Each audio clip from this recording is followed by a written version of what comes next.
What's up, guys? This is Nate, One Man's Odyssey. We are in the Pecos Wilderness. Just got on the Beatty's trail, coming from the Truchas Creek trail. I'm with Cameron from the erstwhile Ultralight Outdoors YouTube channel. We made plans a few months ago that rapidly changed just several days ago to do a 3-day, 2-night backpacking trip in the Pecos Wilderness. We expect some weather. Obviously, it's monsoon season, so pretty much every day you expect weather. But today, I think, is supposed to be the worst day of the trip. And so we're trying to keep things relatively low elevation. So we're headed towards Beatty's cabin, which is supposed to be a pretty cool feature. Historic. I definitely recommend, if you're at all interested in New Mexico wildernesses, you order or check out from the library the book Beatty's Cabin by, what is the guy's name? Something Elliot Barker. He's one of the original forest rangers of the Santa Fe National Forest, the Pecos Wilderness area. It's an excellent book that talks about the history of the wilderness. But so that's what we're kind of doing now. We're going to the namesake of that book. And I think today will be a pretty relaxing day. I think we've already gained most of our elevation and it's only about 10:30 a.m.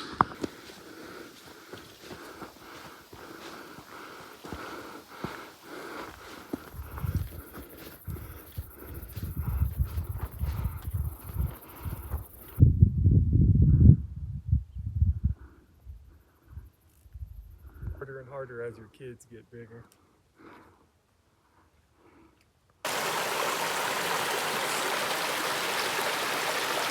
Super far.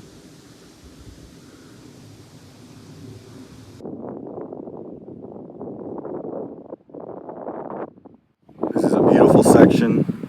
Maybe this is Kennedy Point, I'm not sure. But that's the Pecos River down there. We've started to hear some intermittent and distant thunder, but we're definitely ready for that to get closer. Not that we want it to happen, just we're prepared. Well, this is about as close to the edge as I'm willing to get with a backpack on. There's the Pecos River down there. We're kind of looking at its headwaters. It's definitely the Santa Barbara Divide. I'm not sure if that peak on the left is Chimayosos or one of the Barbara peaks. You can see the clouds sort of lapping up against the peaks. You can tell that definitely a wet pattern is moving in. This is beautiful. This is definitely that point, Kennedy Point.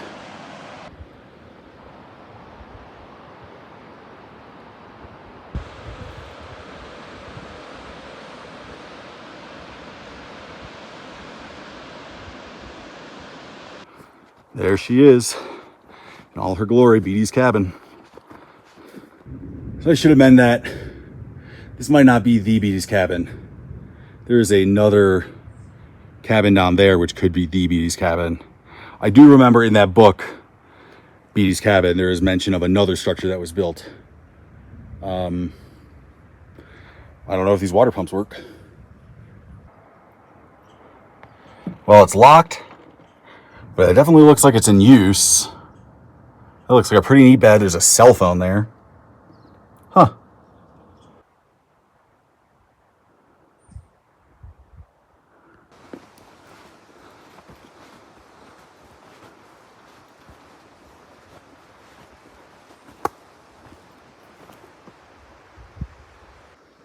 So is this the cabin? I don't know.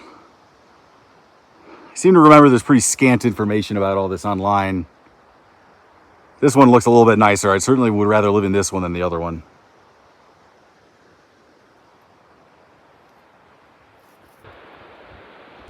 And we are, after probably resting for like 30-45 minutes, we were headed back out from Beatty's cabin. There's a nice little footbridge down there, maybe you can see. Ran into a couple other hikers. That was kind of a surprise. But it explained the clothes that were draped over the railing of the cabin. And right on cue, some rain.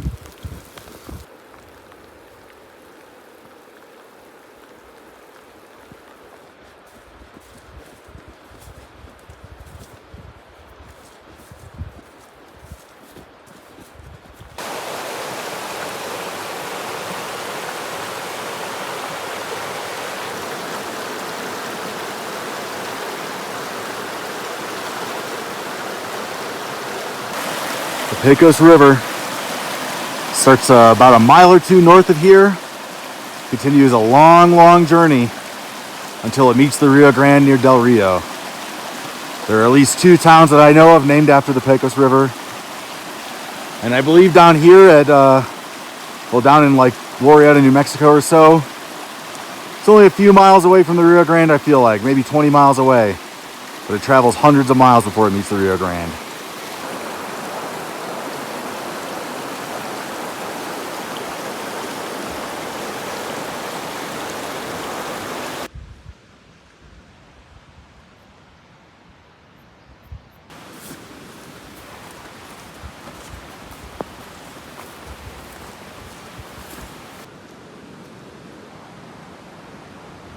Our original plan had been to camp a mile and a half north of Beatty's cabin, but with the day young and our legs fresh, we chose to push on. A higher camp on day 1 meant we could spend day 2 exploring the Truchas Lakes or even summiting Truchas Peak earlier than we had planned.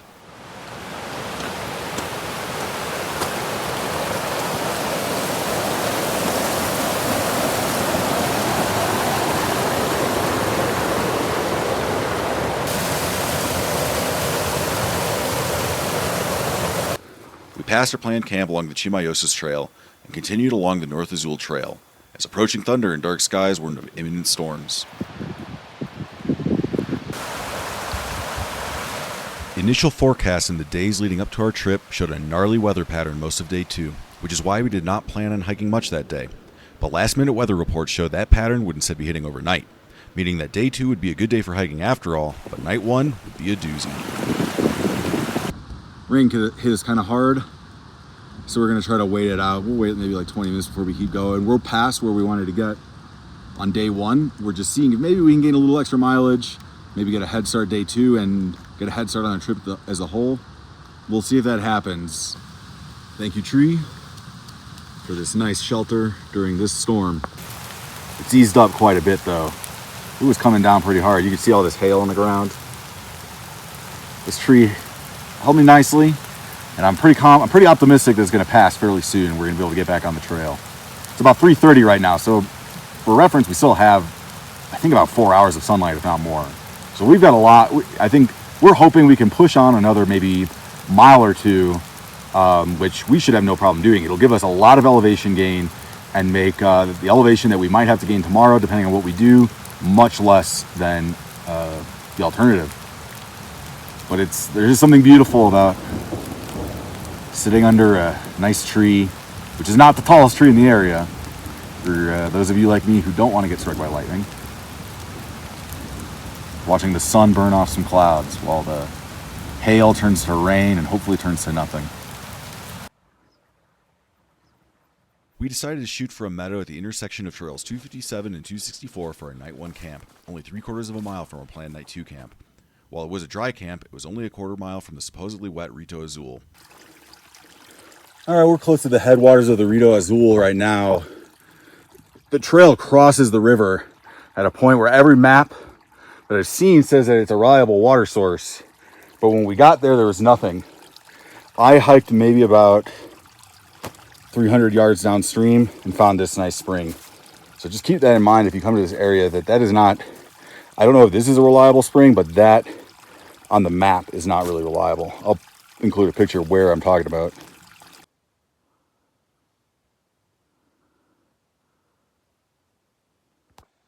All right, it's getting pretty close to bed for me anyway. I did not get very good sleep last night at all. So even though it's not even 8 o'clock, I am very tired, especially, through all the hiking. And that'll do it. Drinking some tea, warm myself up and hydrate before bedtime. Kind of got a little bit of a cold, so I took some cold medicine. That'll probably help zonk me out even more. It has not really rained much, if at all, since we hit that storm where we had to hunker down for a bit. I hear some thunder in the distance, but I think that's just kind of end of day monsoon pattern stuff. Maybe we'll get sprinkled on a little bit overnight, but I'm not expecting it to storm. We had no internet service, no cell service between really down, I guess like maybe the last time we had it was probably down by the meadows along the Truchas Creek trail. Probably the last time we had service, so we've been in the dark for a while. When I checked the weather this morning, it showed that the high country had basically a 0% chance of rain tomorrow until 12 noon. So hopefully that information is true tomorrow, because the goal is to get above tree line, do some peak summiting, and then maybe end the day at a nice alpine lake. So I'm beat.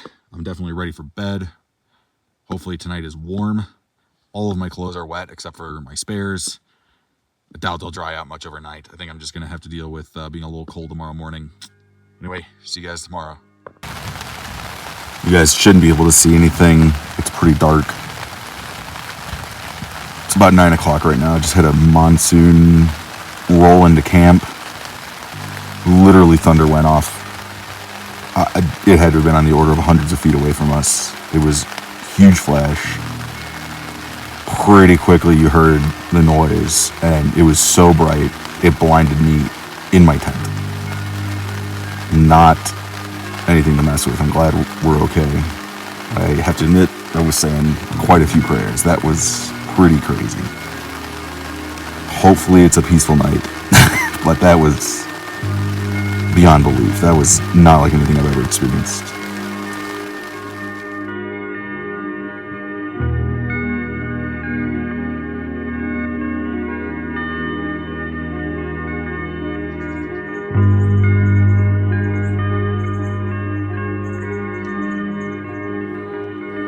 Good morning.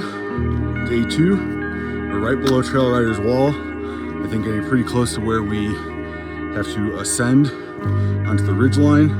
It's about 6:30 a.m. Camp last night, well, very wet. Thankfully, aside from that initial thunder clap, it was not that scary, but that was, that was something else. That was like fear-inducing. That sounded like a bomb going off next to us. My guess was it was maybe a couple hundred feet away, if not less. It lit up the tent so much that it blinded me. It was like somebody turned on a spotlight inside my tent. So that pretty much got the adrenaline pumping. I did not sleep that great.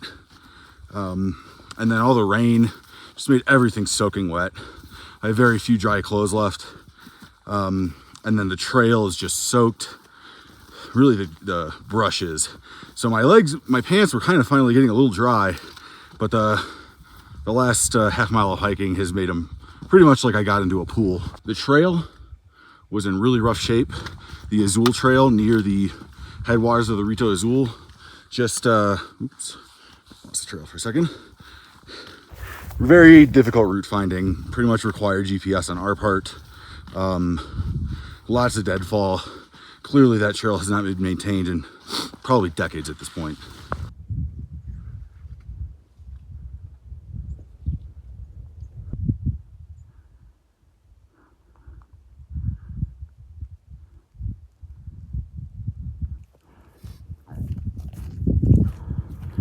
All right, we dropped packs for the approximately mile hike to Truchas Peak. There's a lot of elevation, so don't let that short mileage fool you. But I think we could be up and down in, well, probably not that much more than like an hour and a half, I think.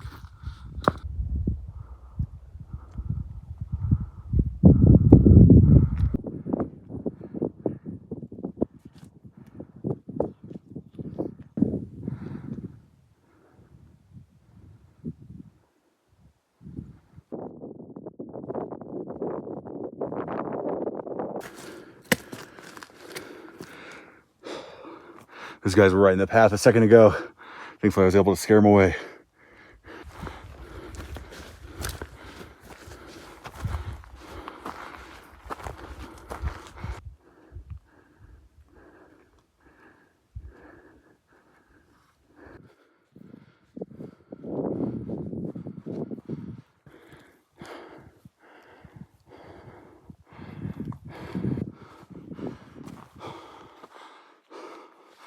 Oh, I've wanted to do this mountain for a long, long time.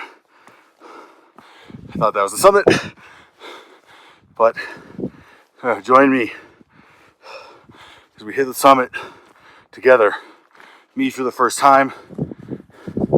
You, I don't know. Let me know in the comments if you've been to Truchas Peak before. Every time going Going to this peak is a journey. This is an extremely long day hike with a lot of elevation gain or a backpack. And once you start spending multiple nights in the backcountry, who knows what the weather will do on you. Thankfully, we're supposed to be clear today until at least 11. Oh, this is a bucket list mountain for me. There are only 7 points in New Mexico where you can be above 13,000 feet. Only 3 of them are ranked. And this is one of them. Hello, my friends. Welcome to Truchas Peak. Woo!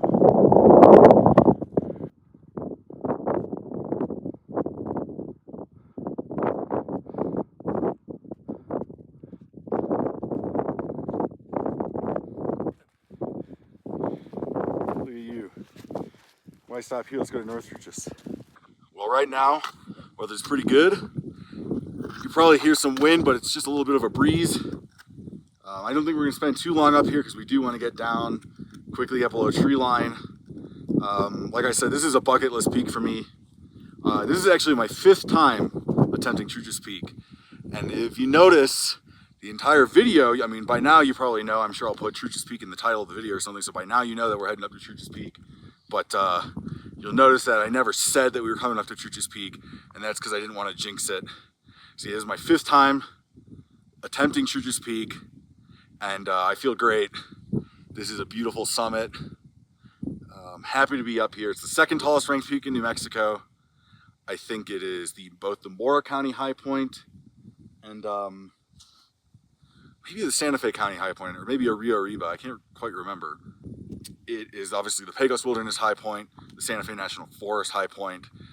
I believe back in the middle 1800s, this was the first peak done by a USGS survey that was granted the title of New Mexico High Point until that was superseded by a Sheep's Head Peak, which if you watched that video, you know about that already.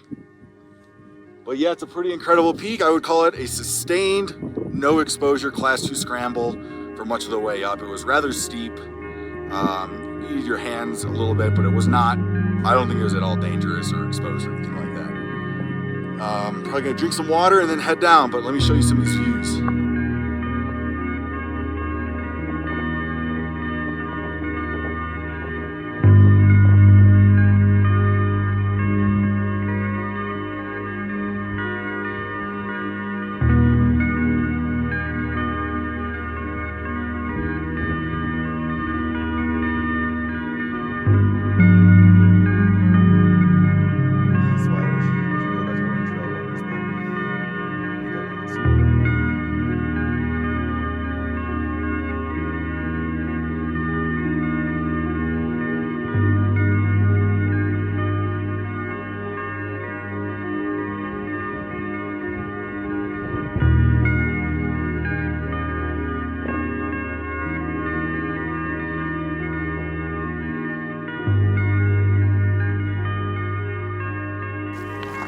About 8:40 right now.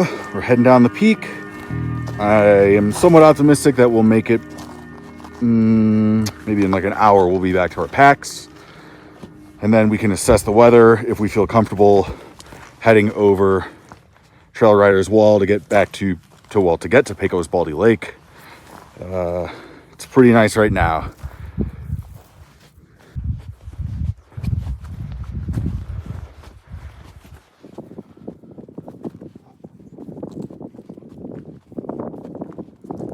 It's 9:45 right now. Got our packs. I'm a little ahead of Cameron, but I'm sure he'll catch up to me.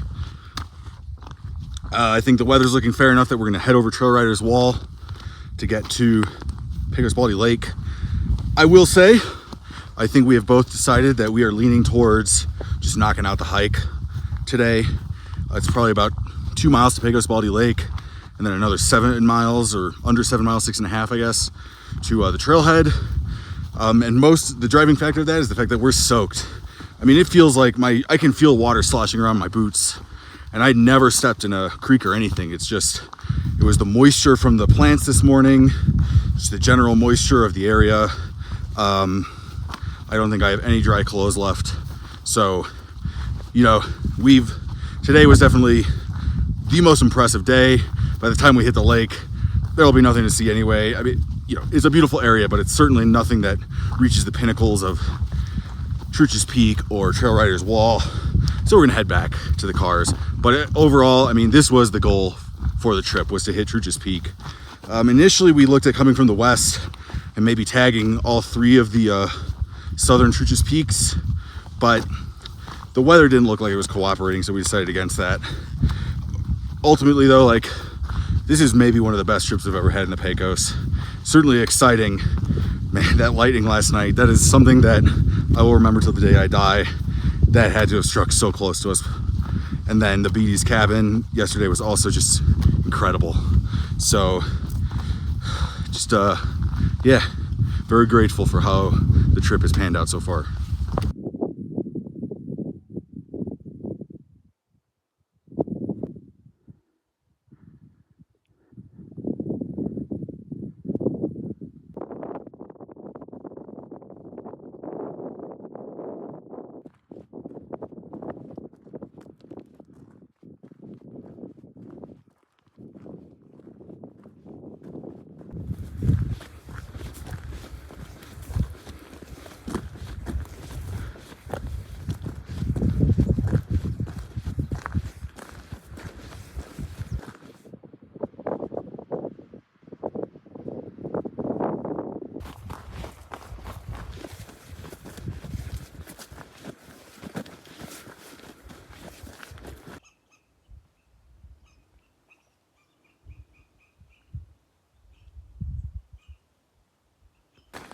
Saw Pecos Lake, stopped and took a rest, ate a little lunch. It is 11:30. We are head back to the trailhead. I think I'll probably fill up water around Jack's Creek area. But it's, you know, this is a pretty uneventful hike, I think. So maybe we'll see some people on the way out.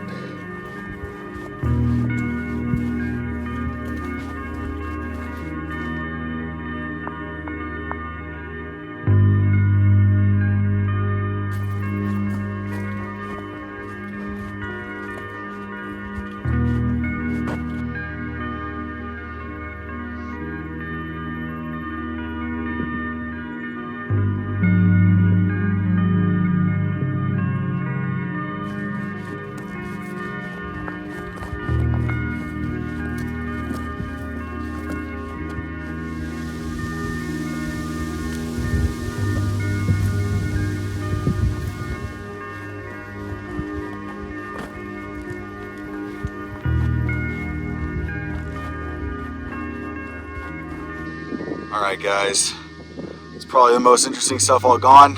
It's just a walk through the woods for another 1.5 miles to the trailhead. It was a great trip. Definitely check out Cameron's channel if you haven't yet.